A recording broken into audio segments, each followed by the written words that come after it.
Hello, friends. I'm no therapist, but I'm your host, Stephanie Goodman. I'm a wife, a mother, a grandmother, and a woman of faith. Often friends ask me how I have a successful marriage while blending families and staying optimistic in life. This podcast features people with real-life stories about success in relationships and triumph over trial.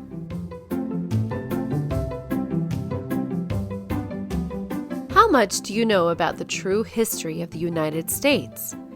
As Independence Day approaches, I felt it would be awesome to get a great history lesson from our return guest, country music artist Nate Osmond.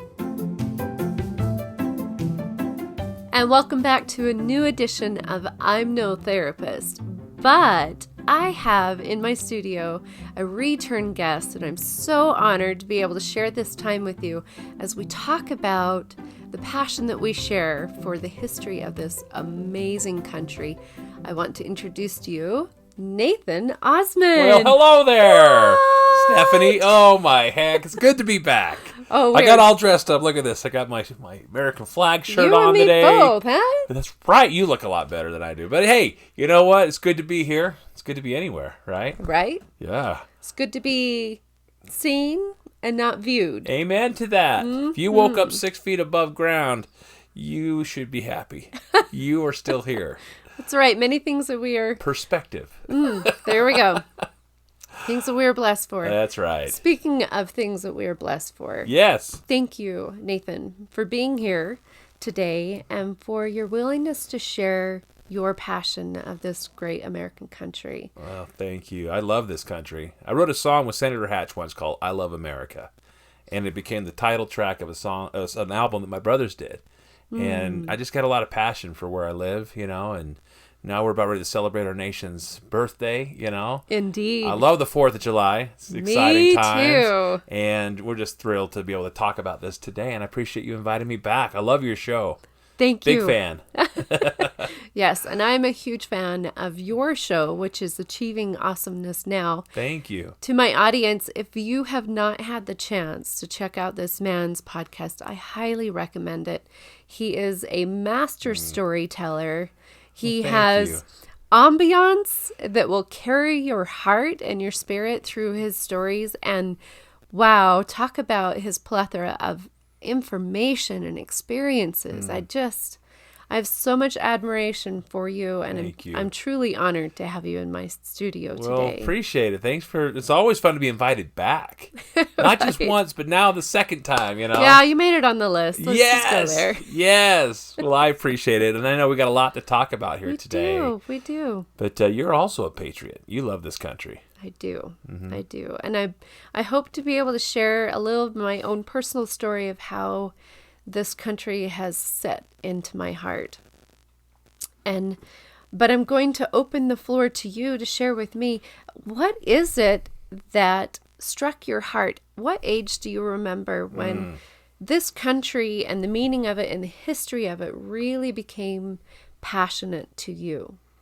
Well, I've had a very unique, lifestyle and childhood, I guess. My wife said I read a book called That's Not Normal, because I've had a lot of things in my life happen, which have helped me to appreciate what it is that we have. First of all, I've traveled over 26 countries, seen a lot of cool places, places where people lost their freedom. I've met people who have lost their freedom. I remember as a child, I had Betty Mahmoudi and her daughter, Mahtab. Have you ever seen the movie with Sally Fields, Not Without My Daughter? It's her story. And her husband was from Saudi Arabia, took her over there, and he was a doctor and everything. He hadn't been over in his homeland for years, but he fell in love with his homeland again and decided to hold her hostage. Took away their passports and everything, and now she was captive in the country, broke her back and everything, just captive beat her to up. her own husband? To her own husband, yeah. And it's a story of her having to escape that country through the mountains and into Turkey and other places, and just horrific stuff that she had to survive. Even the people trying to help her escape tried to rape her, and it's like, she says, the movie is calm compared to what really happened. And you can read that in the book, but it's an amazing book. I remember being on the road one time and meeting a guy from Turkey, and the Nazis came in there during World War II, and he told me about what life was like when the Nazis took over. And he said at one time They were playing in the streets, and they were playing like kickball, and all of a sudden this Nazi tank comes around the corner and actually fires at these children. And he says, we went running, and as it fired, I dove into a windowsill, and it hit the road, and this debris went flying, and as I was falling in the air in slow motion, this rock went right into my back. In fact, come here, come feel this. He let me feel his back, and the rock was still in his skin. You could still feel his... You could still feel the rock. It was in him. Oh, my goodness. Ever since he was a child. He says that the Nazis came into my school, and they pulled one of the kids, his friends, out of the class into another room next door, and he could hear what they were saying. And he says, are your parents praying? He says, no. He says, liar! Boom! And that was the last he ever saw of his friend. Of his friend. Yeah. I mean, that's how life was in Turkey during World War II. Oof. And these are stories that were brought to life. My brothers and I went to Berlin, and in fact, that's where I picked up this rock right here. Here's a piece of the Berlin Wall. And I've had this forever. In German, it says Berlin Wall, 1961 to 1989. And I was over there in like 1990, so parts of this wall were still up. I got to see the Berlin Wall, went to Checkpoint Charlie, and that's where I bought this. And I just remember those stories in the movies we watched as kids about those who lost their freedom. Mm-hmm. My father produced Ronald Reagan's inauguration celebrations, all the fireworks shows and the balls and everything, and also George H.W. Bush's as well. But Ronald Reagan said something years ago, and he says that freedom is never more than one generation away from extinction. We did not pass it on to our children through the bloodline. It must be fought for, protected, and passed on to them to do the same. Otherwise, we'll spend our sunset years telling our children and our children's children what life was once like in the United States when men were free. Close quote. And I always love that quote because we're seeing that today. Our country is changing and people are trying to destroy essential liberties. It's the land of liberty. Yes. That's what our founding fathers called it. They didn't call it the land of freedom. Freedom is different than liberty. Freedom is eat, drink, and be merry, for tomorrow we die. But liberty is freedom with responsibility. Yes. There's a great book that Dr. Viktor Frankl wrote called Man's Search for Meaning. This is a guy that survived 3 Nazi death camps.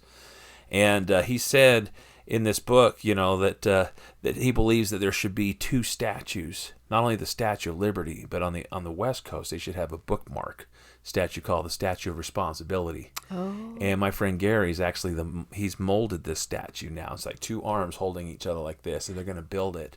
And it's going to be on the West Coast, but it's all inspired by Dr. Viktor Frankl. What is Gary's last name? Gary Lee Price is his name, and his wife Lisa. The 2 of them are just awesome. They're getting out there, but I love that book. Man's Search for Meaning. Dr. Viktor Frankl. I had his grandson on my podcast, Alex Vesley, who talked all about how he survived this Nazi death camp and had to see himself beyond those barbed wires and towers of machine guns. They took his life's work and they burned it right in front of him when he got off that train, and in his briefcase. He'd worked his whole life on this. And they ripped his wife from his arms, and his parents, and every one of them died. He didn't know their fate, but all he knew is that he had something bigger than him that he needed to get out to the world. And so he says in his first chapter, don't aim at success, for success, like happiness, cannot be pursued. It must ensue, and can only do so as an unintended side effect to one's dedication to a cause greater than oneself. When I think of that, I was like, wow, that's fancy talk. But he simplifies it, and he says, if you understand your why, you can endure almost anyhow. And so liberty and the cause thereof is bigger than me. And so I had great history teachers. Tony White was one of them in high school that brought history to life for me. I've had the opportunity to travel. Heck, I did 277 live events in 201 cities just in 2019. And I didn't like sitting in hotel rooms. I like getting out and seeing museums and Civil War, battlefields and places where history took place. I just watched Patriot Day just the other day, last night actually. And, when I was in Boston, I was speaking in Watertown. I said, this is where they found those 2 bombers. I want to go find out where that happened. I went and I found the street where the street fight took place. I talked to a lady who'd moved in the week after that happened. She told me about how that was, just some of the stories that the neighbors had. And then I found the house where the boat was, where the kid was hanging out in it. I'm like an investigator. I like to go see where history happened. Real life experiences. And just feel like I can touch it, Yeah. Because these are real stories that molded and shaped this nation. And I just loved getting the chance to go and visit George Washington, on Mount Vernon, and getting the chance to walk down there that very first morning. And I was the very first visitor that day. And I talked to the guard who was there, because he's in this, locked up, gated, place where he's entombed with Martha. And I said, my middle name is George. And we Georges got to stick together. And I said, I'm in awe of whose presence I'm in right here. Oh. And she's like, I'm going to do something special for you, sir. I said, really, what? And she took out her keys. She unlocked it, opened the gates, and let me stand there in between George and Martha. And when she wasn't looking, I touched his grave. I had to. I was right there. Yeah. They and George got to stick together. But I love our founding fathers. We're told so many false things about our founding fathers that they're agnostic, deists, and atheists. That's baloney. Yes. There's so much I want to teach you guys today on this podcast about our founding fathers, who they really were, and some of their writings, And they had to study things that were hard. In fact, it was John Adams that says, I must study politics and war that my sons may have liberty to study mathematics and philosophy. My sons ought to study mathematics and philosophy, geography, natural history, naval architecture, navigation, commerce, and agriculture in order to give their children a right to study painting, poetry, music, architecture, statuary, tapestry, and porcelain. And so the thing is that oftentimes, we have to do things that are not what we want to do, but we do it because we want to give our children a better life, right? And I just always enjoyed that quote, because it really helps me to remember that, they gave everything that we could have the country that we have. And we are definitely different. Our country, our Constitution, the average lifespan of a Constitution in the world is 17 years is all. Isn't that amazing? After 17 years, a Constitution only lives for 17 years? Yes, the average lifespan of a Constitution in the world lasts about 17 years is all. Then it's ratified or changed or thrown out completely and rewritten. I mean, if you live in France, you've had 15 different constitutions. Venezuela, 25. What? Haiti, 21. Poland, 7 just in the 20th century they've had. And if you live in South Korea, you've had 6 just since World War II. Isn't that amazing? That is absolutely We are incredible. Definitely the exception. There's a young man that came here from a different country, Alexis de Tocqueville. You've probably heard of his book, which was called Democracy in America. We used to study it in our schools. Oh, okay. And he came here and he says that America is exceptional, and that's where that quote comes from, American exceptionalism. But look at what America produces more than any other country. Mm-hmm. How many times over? Every single year. Yeah. America is different. It's a blessed land. In fact, it is the promised land. When they came here, the pilgrims, they named their towns Salem, New Jerusalem. And this wasn't just Joseph Smith, Jr. that's talked about this, but it was Mr. Bradford, from the Mayflower. It was Mr. Columbus, Christopher Columbus. It was founding fathers who said that they believed also that this was the land of the New Jerusalem.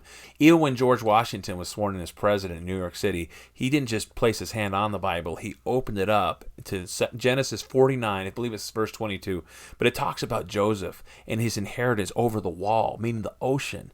You see, he didn't get an inheritance over there in the Holy Land. Some people would argue, well, his children did, but he didn't. His was over here. America is Joseph's inheritance. We know from ancient scripture that his posterity ended up coming here and living here, and it's just a very blessed land. I just love that George Washington placed his hand on that scripture.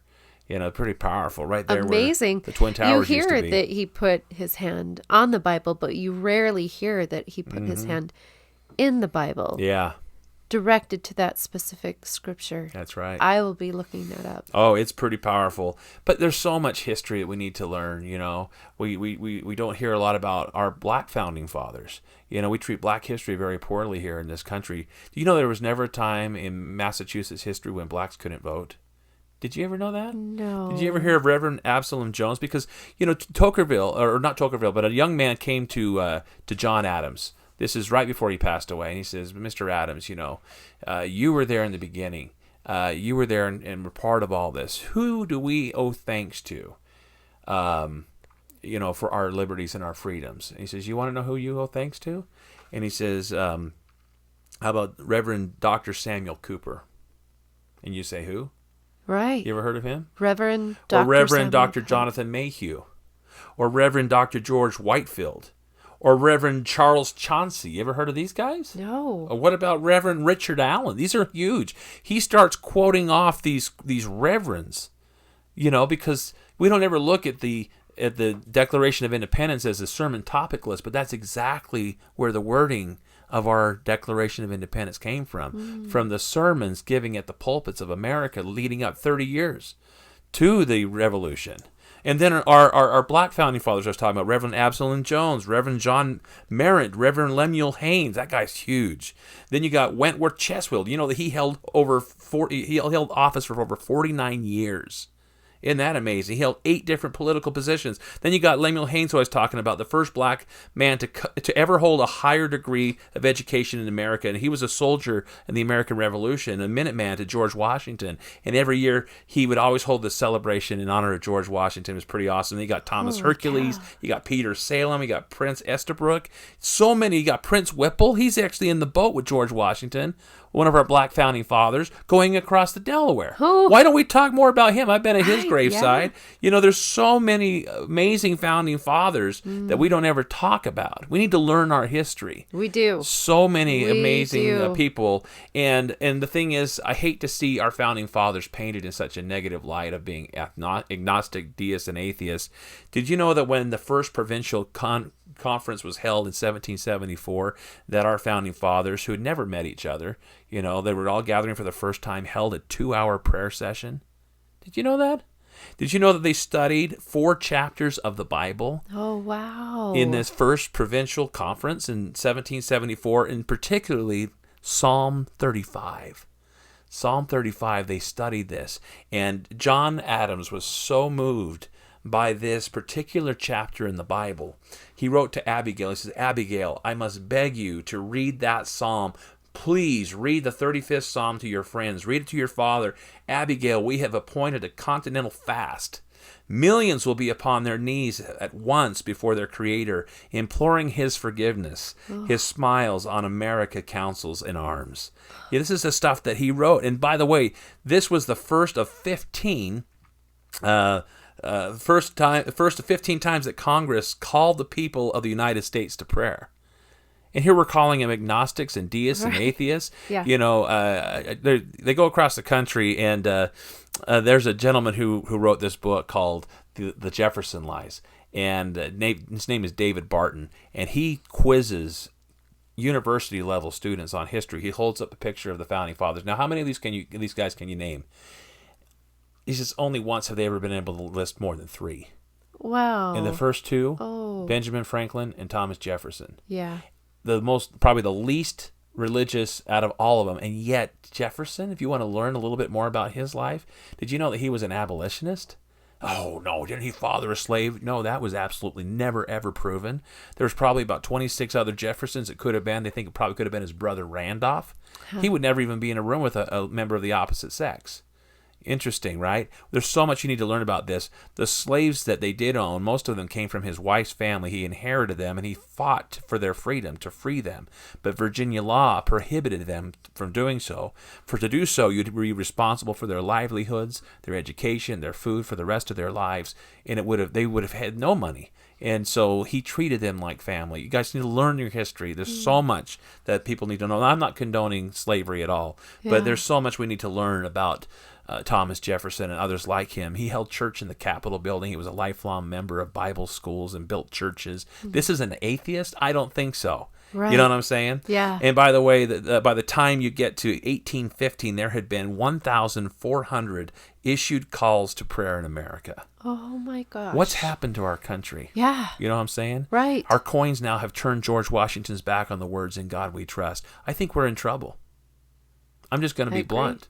I know this isn't a religious podcast, but I'm a religious guy. There's so many different things that have happened. We're faithful people. Absolutely. We talk about God. God is part of our life. Yep. So John Adams is excited about this psalm that they're studying, and he just writes, and these things start to happen. I mean, did you know that we didn't really even have a Navy? Well, we kind of did. You can go visit on the 3rd floor of this American History Museum in Washington, D.C. It's called the Gunboat Philadelphia. I got a picture of me standing right in front of it right here. But you know this one boat right here and that cannon captured a 64 gun and a 20 gun British man-of-war?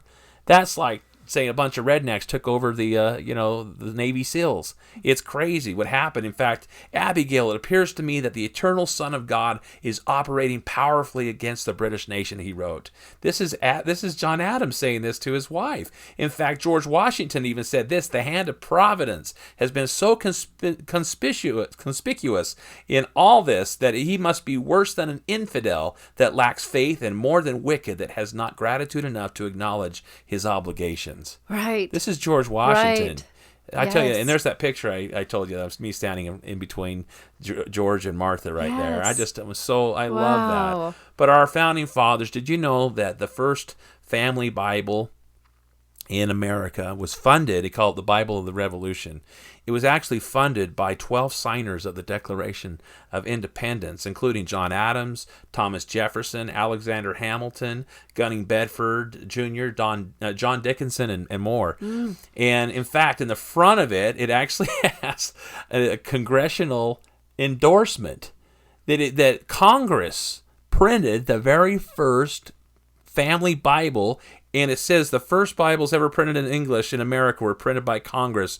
It's called the Bible of the Revolution, and in it says, a neat edition of the Holy Scriptures for the use of our schools. Oh my gosh. Hello. The Bible in our Congress. schools. So where did this separation of church and state come into play? Yeah. Well, our founding fathers came from where?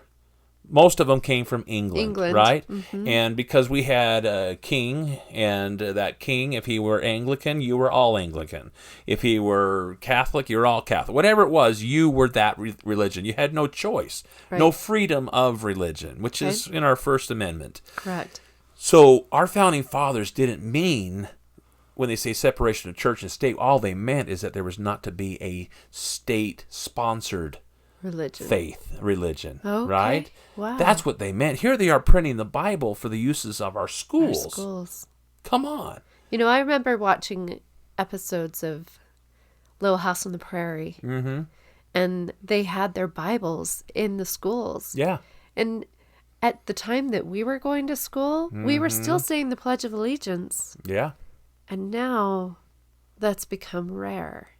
You know, I was a preschool teacher, and it was my job to teach the kids to say the Pledge of Allegiance. We had so much fun with it.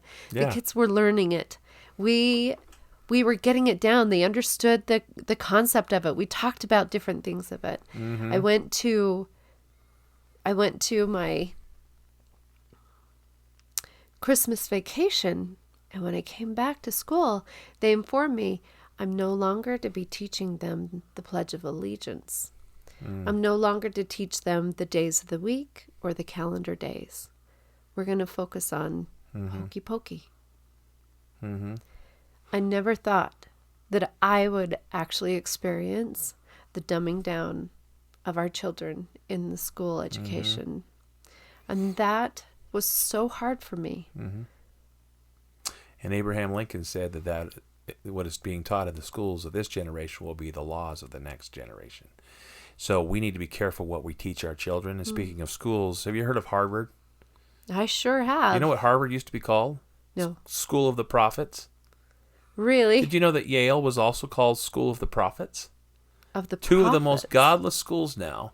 Did you know that if you go to Harvard, and I've been there, I've stood right outside of its gates and toured the campus and everything, still written on the front gates of Harvard is their original slogan. Do you know what it is? Christo et Ecclesiae, which means Christ and the Church. That was their slogan for over 200 years. Here's proof. There's a picture of it right there.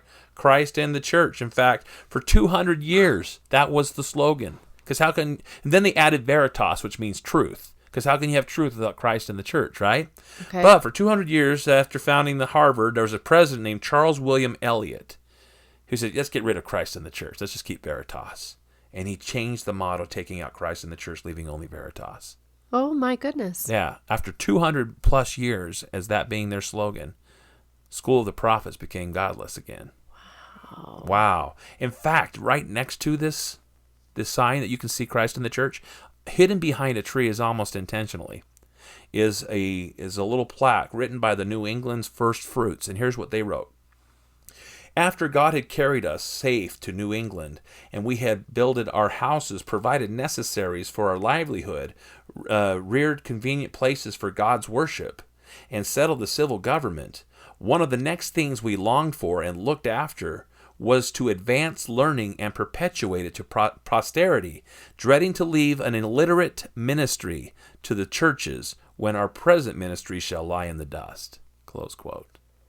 Why did they set up Harvard? To educate preachers and pastors so that they could further God's word in this new holy land, this new Jerusalem here in America. Our founding fathers should be rolling over in their graves if they could see what's going on in our country today. Yeah. We owe them so much for what they gave us. And the only thing necessary for evil to take over is for good people to do nothing. And so I'm glad we're talking about this here today because this is important. I've had the opportunity to travel all over the place and see places like the Pentagon. I'm an honorary command sergeant major. I've stood right where they give those honorary medals to these real heroes. I stood there in Worcester, Massachusetts, where Isaiah Thomas read for the very first time publicly the words of that Declaration of Independence. That's where that star is, Mount Vernon. I've been over here. This is Israel Putnam's house. He's the one that said, don't fire till you see the white in their eyes right there in the battle of, Bunker Hill and Breed's Hill there. This is Nathaniel Greene's house. Did you know Nathaniel Greene was second in charge to George Washington? I went to his house in Rhode Island because I wanted to see where this man lived. And as I wandered around, it was closed for the season. I wandered around, I looked up in the windows, and I saw a person inside. I thought, is that a ghost? I went and knocked on the door as the curator. And he was like, hey. I told him who I was. I said, I'm in awe of Nathaniel. In fact, my name's Nathan. We Nathans got to stick together. Wow. It works every time. Hands. He let me in, gave me a private tour of Nathaniel Greene's house. Did you know that Nathaniel Greene, General Nathaniel Greene, helped to fund the American Revolutionary War out of his own pocket and died almost penniless? He's buried in Savannah, Georgia. I've been to his final resting spot. But I'm in awe of men like that, And as I traveled and had the chance to see these places, one of my favorite places to go is Boston, Massachusetts, to get to walk that Freedom Trail, and to see where our founding fathers lived and breathed, Paul Revere's home and all those places. You remember the old Paul Revere's Midnight Ride, by Longfellow. Listen, my children, and you shall hear of the midnight ride of Paul Revere on the 18th of April in 75. Hardly a man is now alive who remembers that famous day and year. He said to his friend, if the British march by land or sea by the town tonight, hang a lantern aloft in the belfry arch of the North Church Tower as a signal light. One if by land and two if by sea, and I on the opposite shore will be, ready to ride and spread the alarm to every Middlesex village and farm for the country folk to be up and to arm. Man, I wonder where he got his patriotism. Maybe because George Washington lived in his home. Did you know that Longfellow's house was the fort, was the house where George Washington commanded most of our American Revolutionary soldiers? Yeah, he took over the house years later, but he was a fan of America too. I'm grateful I learned that from my third grade teacher, because when I went to visit on that Freedom Trail, that North Church Tower, how in awe I was to stand there. I talked to the lady as I'm looking for something to buy in their souvenir shop. She says, you know what? I love your patriotism. And she said, I want to give you something. She gave me a candle that had been burned in one of the candles in that window. And so I have that in my office as well. Nathan. But I went to this one spot, and my friend taught me this story. And it's such a powerful story. It happened even 30 years before we were even declared an independent nation. Let me go ahead and share this story. I call it the miracle of the Old South Meeting House. And it's right there on that Freedom Trail. You can go visit this. But basically, in the year was 1746, so 30 years before we even declared ourselves an independent nation, France was at war with England.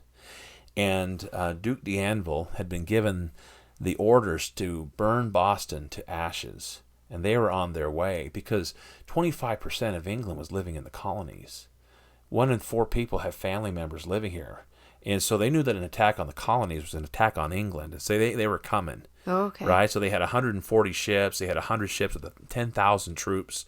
40 of those ships were frigates of war, packed with black powder and with the orders to burn Boston to ashes. So they had a national day of prayer, and they all met at the Old South Meeting House, which years later would be the meeting place for the Boston Tea Party. Oh, my goodness. Yeah, in that same church. And it was Thomas Prince, the Reverend, who at that time gathered everybody, and he prayed harder than he had ever prayed in his life. And he said, "Deliver us from the enemy. Send thy tempest, Lord, upon the waters to the eastward. Raise thy right hand, scatter the ships of our tormentors, and drive them hence. Sink their proud frigates beneath the power of thy winds." Now, these people had walked to church in the sunlight. But as he prayed, there was a wind that kicked up outside this church, and it started to blow through the streets of Boston. And it started to circle this church so much that they said it sounded like people were pounding on the windows. In fact, it blew so hard that it actually rang the bell in the belfry arch of that church 2 separate times. Bong, bong. And the people, now with tears streaming down his face, he says, "We hear thy voice, O Lord, we hear it." It says, "Thy breath is upon the waters to the eastward, even upon the deep. Thy bell tolls for the death of our enemies. Thine be the glory, Lord. Amen and amen." And they sent out a ship, an ensign, to be able to check out where the French fleet was. Well, what they brought back news-wise was so miraculous it was almost too hard to believe, because not only did this wind flip around that church, it carried out to sea. And not only did it carry out to sea, it carried with it a pestilence, and it wiped out the French. Thousands died at sea. Thousands were so sick they couldn't even stand on their feet. Duke d'Anville's saying, "We're being defeated by an invisible enemy." Oh. He didn't know what to do, so he ordered poison and killed himself. What? And now his vice admiral is sitting there going, "What am I going to do? I can't go back to France like this." So he drew his sword, he shoved it through his heart and killed himself. And France returned, mission unaccomplished. 30 years before we were even declared an independent nation. You want to tell me that prayer doesn't work? No kidding. In fact, the reason I tell this story to most people is because in that congregation on that day was a little 9-year-old John Adams who said it was on that day that I became a patriot. John Adams. He was there. Was a little boy. And he said about that prayer, Wow. about that day, that it was on that day that I became a patriot. It can start young, and it's got to start young. And I hope that young people are listening to this, and I hope that they open their history books, the real ones, and actually learn your history and learn about these founding fathers and learn about the sacrifice and dive into this. Yeah. Go visit a museum. Yeah. Dust off your Bible and start reading Psalms 35, because that really awoke in his spirit, as we talked about already. But I just love to learn history, and I love to see where it happened. There's so many things that I could talk to you guys about today, but there's one particular story that I love, and it dates back to July 2nd. That's just tomorrow, I think, right? That's right. But in 1863, and there's a man who was a professor of rhetoric, and he decided to enlist to help fight for his country, for the North, right? And so he joined the army. The colonel in the Union Army, his name was Joshua Lawrence Chamberlain. Joshua Lawrence Chamberlain was given a very difficult order because he stood on July 2nd at the far left edge of 80,000 men. And they stood at this far left edge, and he was given the orders. Basically, he says, "At all hazards, don't you dare let the South up here, above ground, above where you are. They're going to come here, right through Devil's Den down below, right through Death Valley here. But at all hazards, Joshua Lawrence Chamberlain, you hold them back, because if they get higher ground, they will wipe us out at Gettysburg." See, this line went all the way down to this town called Gettysburg. In fact, I was out there speaking at the Gettysburg Hotel, and I told my sales team, I said, "Guys, after we're done, I got to take you up and show you someplace." And I'd already been up there that morning. I was there at 6:30 a.m. as the sun was coming up, on my knees because of what you're going to hear about right here, because at 2:30 that day, sure enough, the 15th and the 47th Alabama attacked, and they attacked with that rebel yell. And it was so piercing and so frightening that it just made you want to turn and run. But they held their ground at all hazards, and they were able to push them back on the first charge. On the second charge, they were able to hold them back. They kept getting closer and closer to this man-made wall they built out of stones. And it's still there to this day. You can go see it. But on the fourth charge, after the third charge, they got over the wall. And it was bad. I mean, black smoke and bayonets and everything. And they almost lost on the third charge. They pushed it back. On the fourth charge, Joshua Lawrence Chamberlain takes a bullet to the belt buckle. Boom, he knocked the wind out of him. And he thought he was a dead man. Right. And still, even able to that, they got over the wall and they were able to push him back. And now they're out of bullets. They're down to 80 men with no bullets. And they're reinforcing, and they're getting ready to come up on a fifth charge. And Sergeant Tozier comes over and says, "Do we sound the retreat?" He says, "No. Gather the ammunition from the dead." "Sir, we've already done that. We're out." Holy cow. His brother comes up to him, and he says, "Tom," he's like, "What are you doing?" He says, "Do we sound the retreat?" He says, "No. Go find your brother James. Tell him to keep his head down. With 3 of us here, this could be a bad day for Mama." There were 3 brothers fighting on that hill. Holy cow. And sure enough, this 12-year-old kid climbs this tree and he yells, "They're coming back up! They're coming back up! Do we sound the retreat, sir?" "No, fix bayonets." You hear the steel on steel. He says, "Exercise a great right wheel." And they're like, "What? What's a great right wheel?" Yeah. He says, "The colonel intends the charge. No bullets, 80 men. This is a death sentence." But before they could say anything, this professor of rhetoric grabs his sword out of the sheath, throws it downhill, and he says, "Charge!" And 80 men with no bullets jump over this wall and into history, and held over 400 of the South at gunpoint with no bullets. They were thinking to themselves, this has got to be a completely new army. They have to have been reinforced. No way on a fifth charge could this be the same guys we've been fighting. One guy walked past. He was holding probably about 100 guys at gunpoint. And he says to Joshua Lawrence Chamberlain, he says, "Sir, I have no bullets." He goes, "Well, don't tell them that." These are real stories. These are real men. Holy cow. The only reason he was colonel, he was the first guy to show up at the recruiting office. He wasn't trained, just like John Adams. They weren't trained. They were farmers with pitchforks, with a cause greater than themselves. Right? With a dream and a vision. And I just love, there's a picture of the men of the 20th Maine right there. Isn't that incredible? Those guys were tough. But I just love stories like this. And you know what?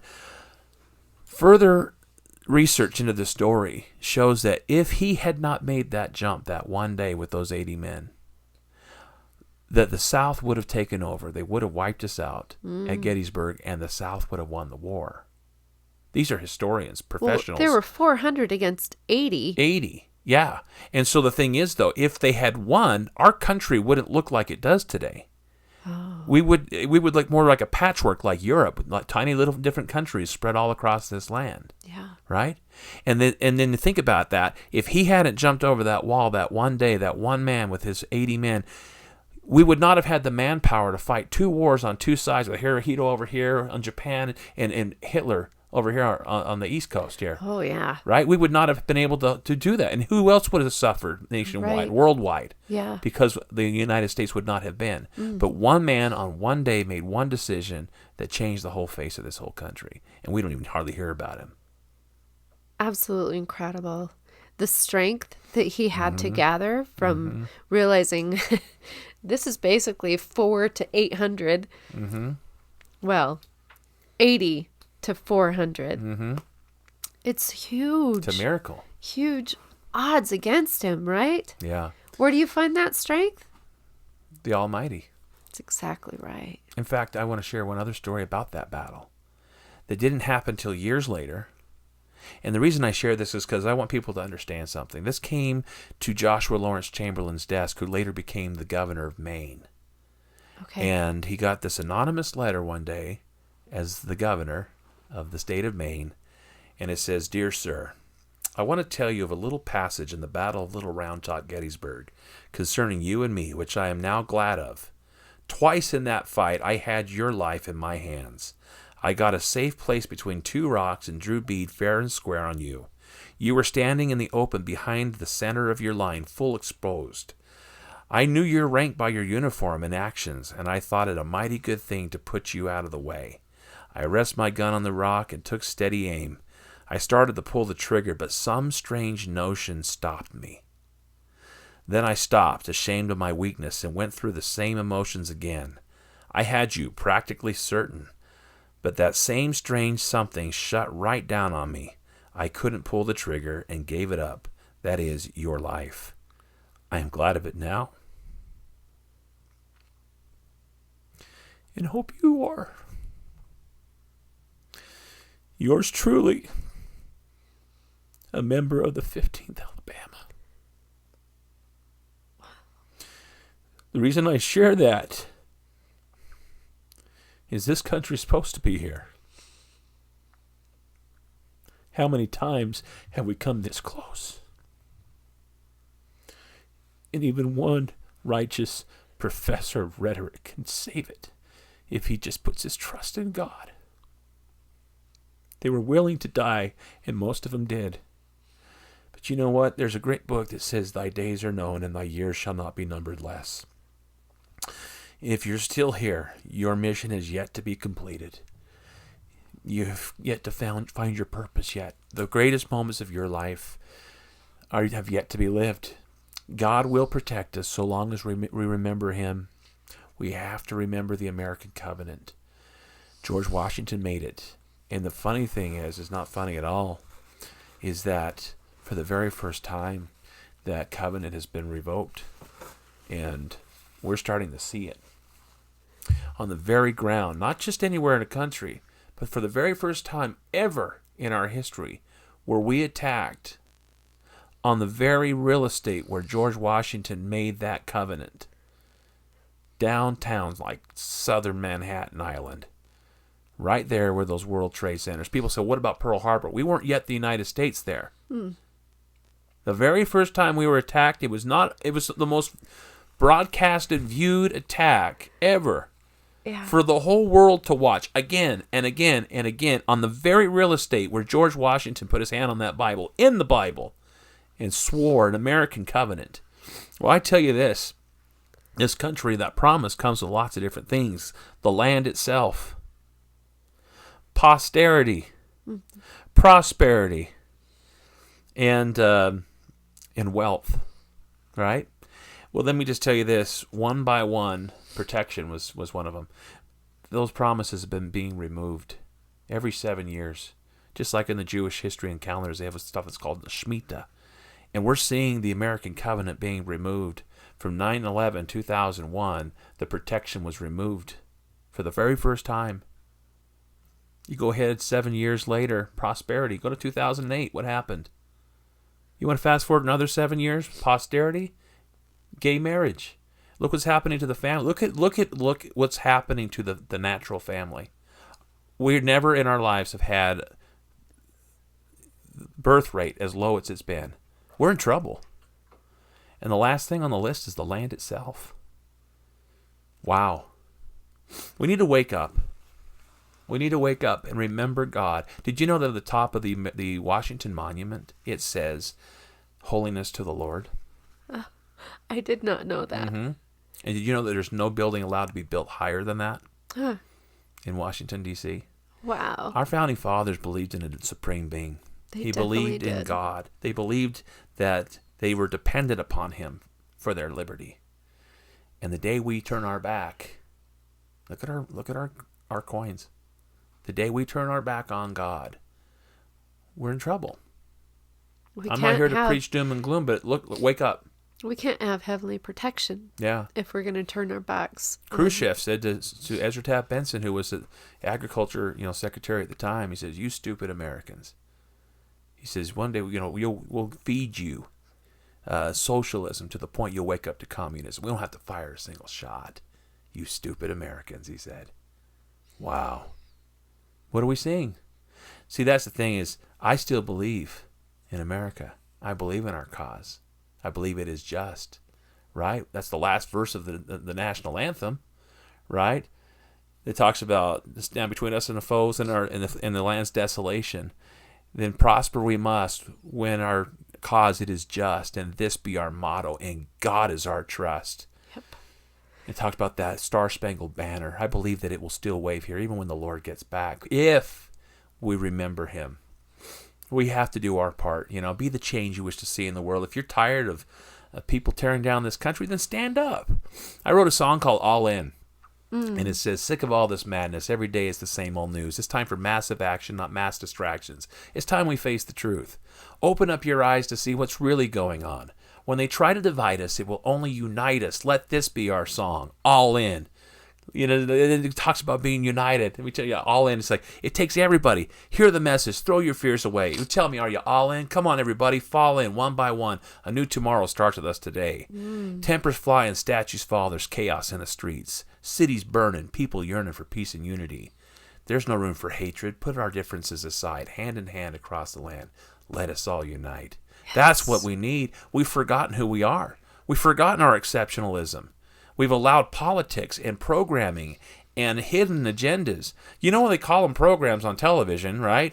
You're being programmed to think and feel and purchase a certain way. Shut it off and do something. Yes. Don't just talk about it. Don't say, I'm a patriot, and then just not do something. Mm-hmm. You have to do something. Yeah. People ask me, why are you so involved in all of these political things and stuff? It's just not because I want to. Just like John Adams didn't want to. He studied those things so that his kids could have a better life. Yes. And we have to. I love the story of the Star-Spangled Banner. I was talking about it today on my Facebook Live about, Francis Scott Key, who was an attorney in Baltimore, and he was out there on that ship to negotiate the release of those prisoners on that ship. And he says, hey, it doesn't matter. After tonight, it's all going to be futile. So he was on the enemy ship? He was on the enemy ship. Okay. And he was there to negotiate the release of our prisoners. Okay. And they tried to negotiate, but the British were like, you guys are idiots. It's all over after tonight anyways. What do you mean? He says, look over here. And he sees these little black dots on the ocean getting closer and closer. And it was the British fleet coming to wipe them out. And he said, you see that fort over there with that big banner, that Star-Spangled Banner over the rampart there? Once that flag is down, it's over. We take back over. America's done. And he says, you can't do that. That's not a fort. I mean, that's women and children that are in there. We don't care. Once that flag is down, if you don't take it down, we're going to shoot it down. And once it's down, game over. Mm. And the guys in the prison on the ship are going, what's happening? And he's telling them, guys, this is not looking good. He told them about what the plan was from the British. And lo and behold, bam, the rockets' red glare, the bombs bursting, and air is so deafening. All the guys could say is, where's the flag? Where's the flag? This is a picture of that actual flag. You can see it in Washington, D.C. Wow. It still exists. It's the actual That's flag. the actual flag, the Star-Spangled Banner. And you can see it in Washington, D.C. And it's battered and tattered and torn. And the thing is that that flag was bent. It was leaned over. It was ripped. But it was still up in the morning, right? And nobody could explain it until they went over there. And it turns out that father and son and daughter, one after the other, patriot after patriot, knowing their death was coming, ran and held that flag up. And the flag stayed up because of the bodies of patriots. We don't hear that. That's true. And if we forget it and we just choose to kneel, my brothers and I sang a song called Put Your Hand Over Your Heart When the Flag Goes By. Put your hand over your heart when you see Old Glory fly. Face that Star-Spangled Banner, and when the music starts, put your hand over your heart. Senator Hatch wrote those words with Janice Cat Perry, and we love singing that song. But I love our flag. I love what it stands for. We're not perfect. We'll be the first to tell you that we're not perfect. But my friend Brian Tracy said, you want to know how you live in the greatest nation on earth? Do the gate test. Lift the gates and see where the people run. Have you noticed they're not trying to escape from America? They're trying to break in. They're literally breaking in. Yeah. Millions are breaking in right now. And we're all immigrants. All I ask is you sign the guest book on the way in. You know what I'm saying? I love people from other countries because I came from another country, from England. My great-great-great-grandfather, George Osmond, there's that George again, he came here seeking a better life. And that's what America can offer. But we have to protect what we have here. And we have to remember the source from which all freedom and liberty flows. Our Father in heaven. We fought for this liberty. The war in heaven that began long before we ever came to this earth was all about liberty and freedom of choice, right? To be able to choose to follow God or not. That's right. And the battle between good and evil still is around today. You talked on my text message today about Ragged Old Flag. Ragged Old Flag is a big song that Johnny Cash did back in the day. And he said, I was reminded just the other day as I walked through a county courthouse square on a park bench, an old man was sitting there. I said, hey, your old courthouse is kind of run down. He said, no, it'll do for our little town. He said, your flagpole's leaned a little bit, and that's a ragged old flag you got hanging on it. He said, have a seat. And I sat down. Is this the first time you've been to our little town? He said, I think it is. He says, I don't like to brag, but we're kind of proud of that ragged old flag. You see, we got a little hole in that flag over there when Washington took it across the Delaware. And she got powder burned the night that Francis Scott Key sat watching it, writing, oh, say can you see. And she got a bad rip in New Orleans with Jackson and Packenham tugging at her seams. And she almost fell at the Alamo beside the Texas flag, but she waved on, though. She got cut with a sword at Chancellorsville, and she got cut again at Shiloh Hill. It says, there was Robert E. Lee, Beauregard, and Bragg, and the south wind blew hard on that ragged old flag. In Flanders Field, she got a big hole from a Bertha gun. She turned blood red in World War II. She hung limp and low a time or two. She was in Korea and Vietnam. She went wherever she was sent by her Uncle Sam. She waved from our ships upon the brawny foam, and now they just about quit waving her back here at home in her own good land. Here she's been abused. She's been burned, dishonored, denied, refused. And the government for which she stands is scandalized throughout the land. And she's getting threadbare, and she's wearing thin. But she's in good shape for the shape she's in.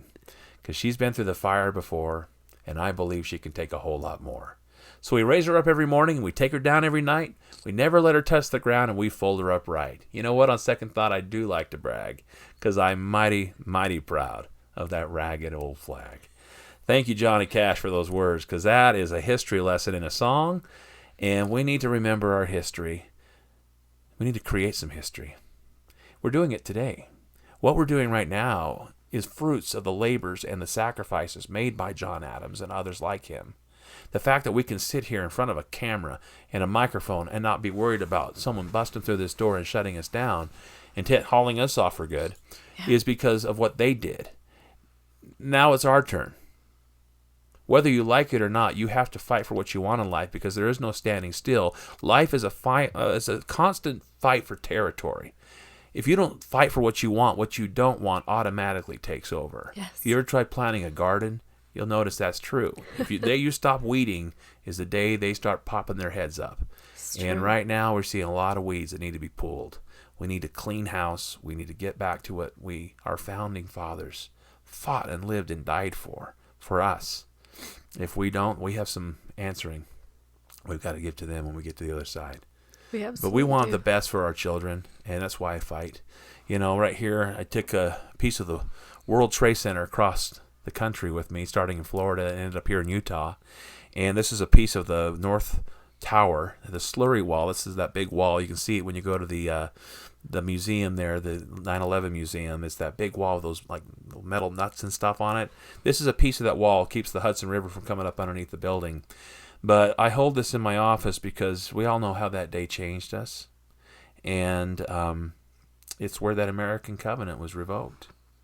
If we don't remember God quickly, we read it in the scriptures over and over again. People lose their freedoms, and then they have to fight. That flag has a lot of red in it, and we know what that represents. My next-door neighbor, Bob Bates, he fought in World War II. He fought in Korea. He's an amazing guy. He came over to my house, and he talked about veterans, and he said, you boys don't know what a veteran is, do you? They're not teaching you guys that in school anymore, are they?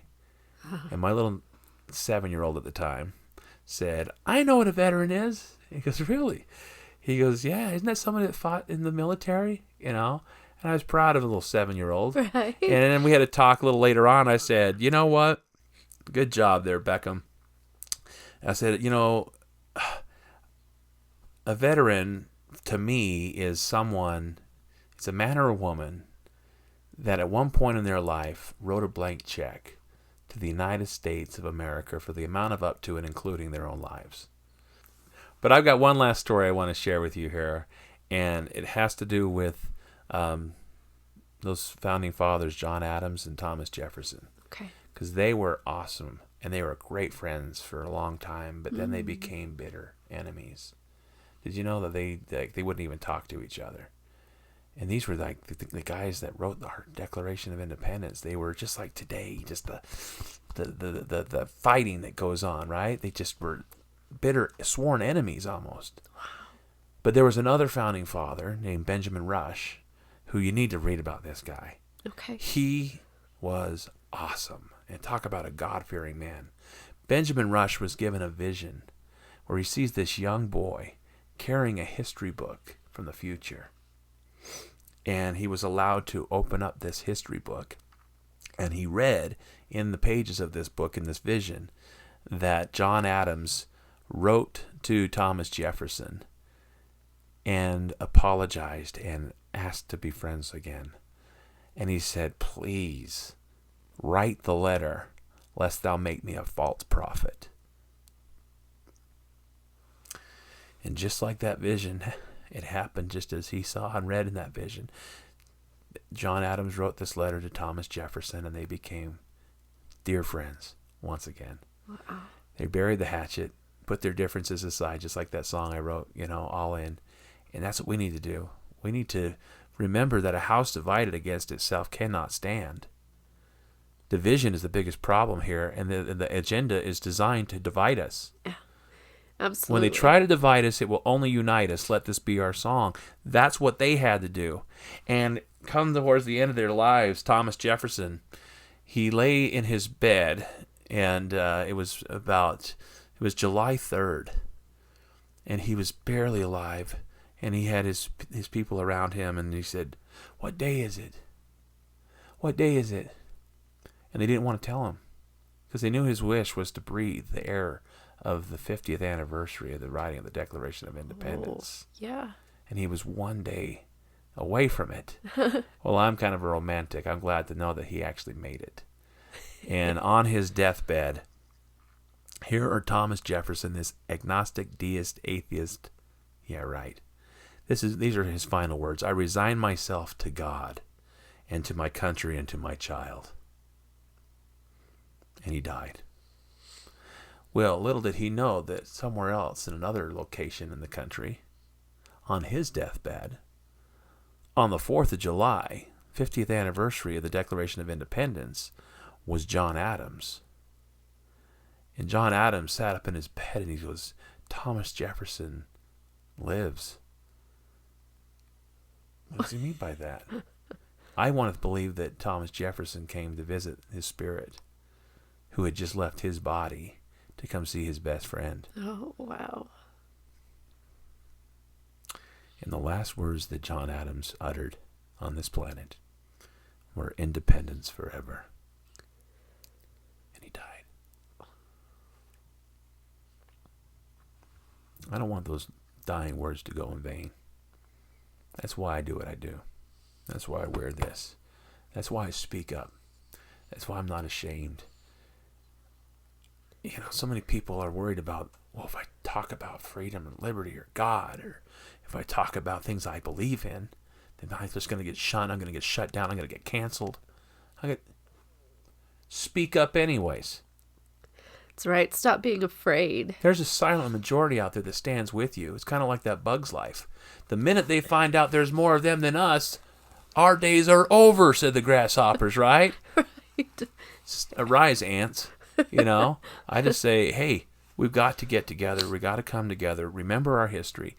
If we fail to learn from history, I've stood right on the graveside right there in England of Winston Churchill, who said, those who fail to learn from history are doomed to repeat it. And it's so true. They are trying to destroy history. They're trying to get rid of history books. They're trying to rewrite history.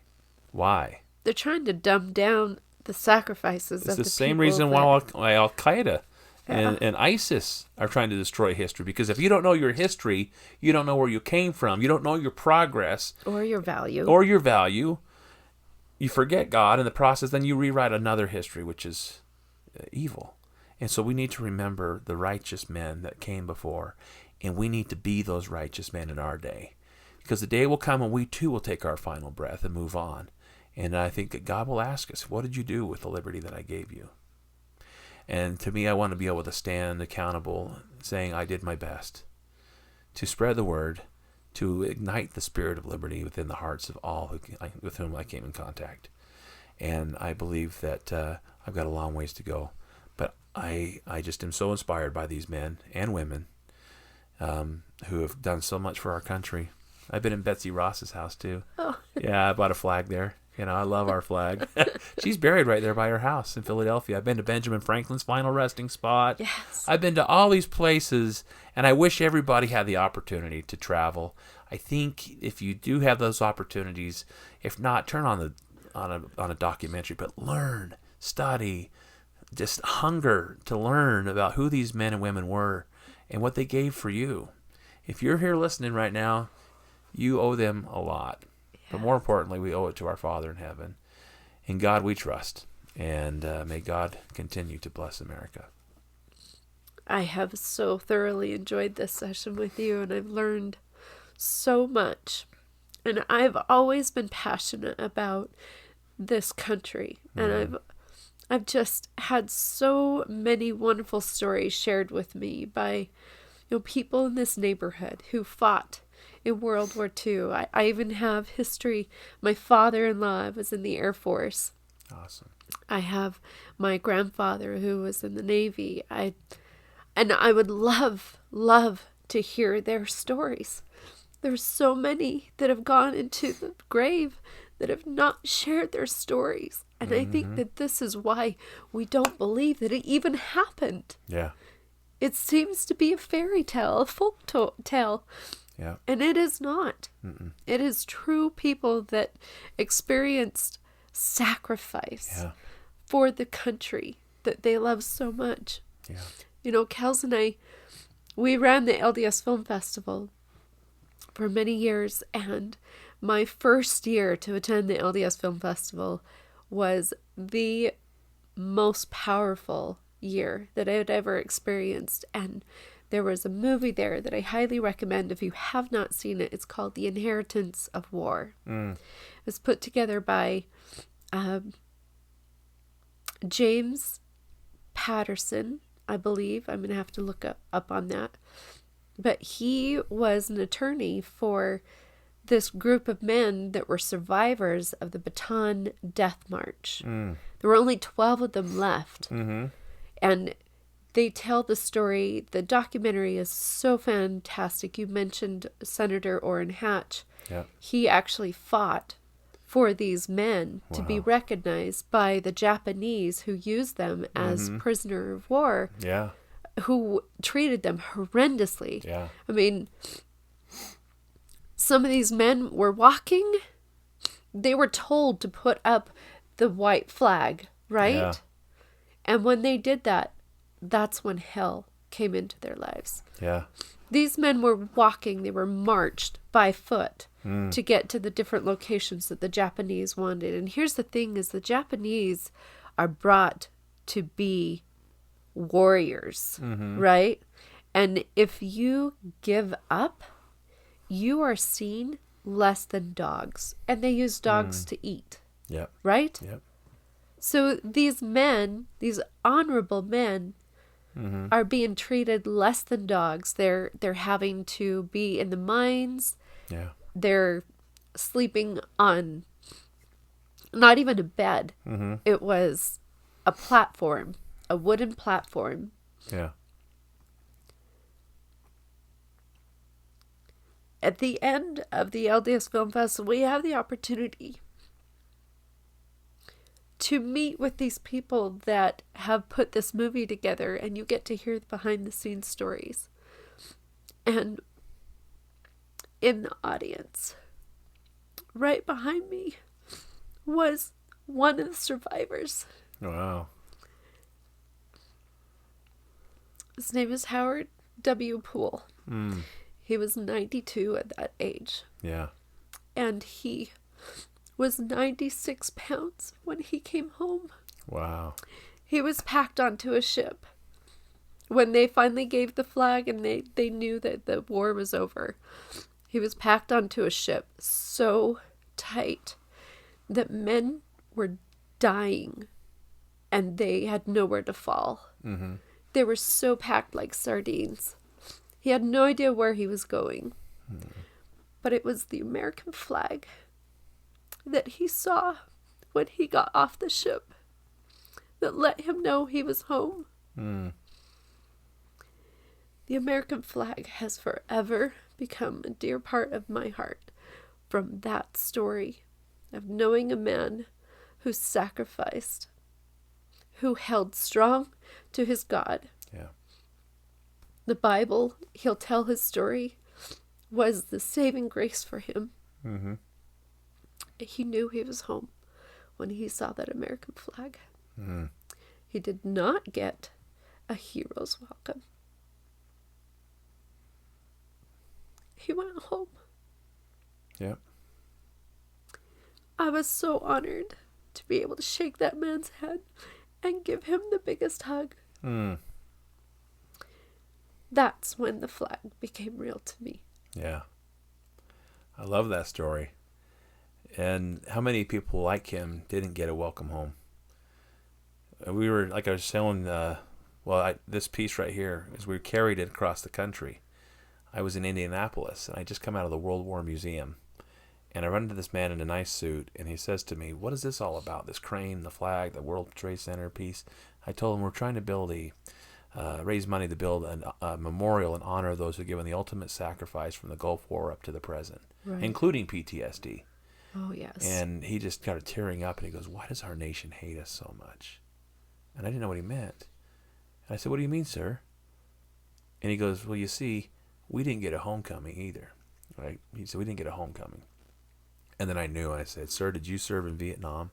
Oh. And he said, he couldn't even talk. He was choked up. He was crying. And I said, "I don't know you, and you don't know me, but all I know is that you need a big hug right now." I said, "Get over here, sir. Welcome home." And I gave him his welcome home hug. You know, these two strangers cried it out in a park. And he says, "I'm so sorry, I got to go." Well, fast forward, I'm now in Nashville, about ready to record a patriotic album. And I said to my producer, I says, "We're missing a song on this album. We don't ever say the words thank you." And so I told him the story about this man in the park. I said, "I'm going to write the song for him." He doesn't know that I wrote a song for him, but it's called Thank You. And I dedicate it to all of our brave men and women of the United States Armed Forces. Oh, Nathan. Just two simple words. You know, I was in Hawaii. I saw a guy wearing a World War II hat, and I shook his hand. I said, "Thank you for your service, sir." And he got all choked up. He says, "You're the first one to tell me that in 20 years. Shame on us." Yes, shame on us. They don't get tired of hearing it. Why do you think they're wearing the hat? Right. They need to hear it. So I'll let you have that song if you want to listen to it. Share it with your listeners. Oh, yes. Yeah, and be sure to have a tissue on hand, or two, or a full box, because it will touch your heart. I hope that it does. I hope that our hearts are open enough to realize the blessings of this incredible country and to feel God's life and direction in our life. Mm-hmm. That we recognize and appreciate the country that we have because of the service of the men and women who choose to stand for what they are passionate about. I pray for those men and women that are in the service every day, and I especially pray for the families that are left behind. Mm-hmm. They have no idea if they're going to come home again. Yeah. It's a hard thing. It is. I wrote a song called Here in My Heart, and I said, the hardest thing I ever had to do was boarding that plane and saying bye to you and watching our kids hold their mom and cry. And I cried when I wrote those words. As I played it for veterans, they said, "How did you know what to write? That was spot on." It was a tender mercy because God gave me in that moment that opportunity to feel what you guys felt. For a brief second, I felt it, and it made me cry. Because that is a sacrifice, you know. It says, now I'm here in an awful place. I close my eyes and I see your face and pray to God that he won't let me die. because I promised you forever, and that's what you deserve. But I also pledged allegiance, and that's why I serve. Yeah, it's a powerful song called Here in My Heart, and we sing it in our concerts, you know. But anyway, so we got a concert coming up. Yes. July 9th. Yes. It's going to be in American Fork. It's going to be at the Art Dye Park at 8 o'clock. There's a great pre-show as well. You got to come see. But we're going to be singing all these songs. So I hope everybody's watching this. If you're in Utah, come see us. July 9th, American Fork Still Days. That's right. And please give our audience the opportunity to be able to connect with you through your podcast. Tell them about your podcast. Yes, Achieving Awesomeness Now. It's your weekly podcast headquarters for inspiration, motivation, and all things awesome. Yes. And, we'd like to also, since this is a patriotic show today, if I can give a little gift out to your listeners and viewers, can I give them a free song? Well, if you will call me or text me, let me just give them my phone number if that's okay. Watch this. This is brave to do this. But if you'll just text me the word home, I got a song called Bringing Our Heroes Home. It's called Stand Up and Shout. And if you text me the word home, I will send it to you. It's 801-769-9481. That's 801-769-9481. Just text the word home. And then let me know what your name is so I can text it back to you, okay? Just go ahead and fill out your information. I'll send you back that free song. You can download it and play it for your 4th of July parties.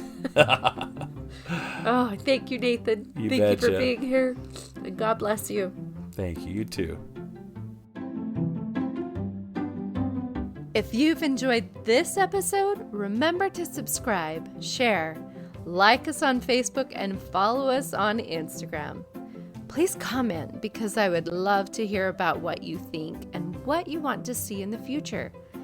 I'm no therapist, but I am your host, Stephanie Goodman.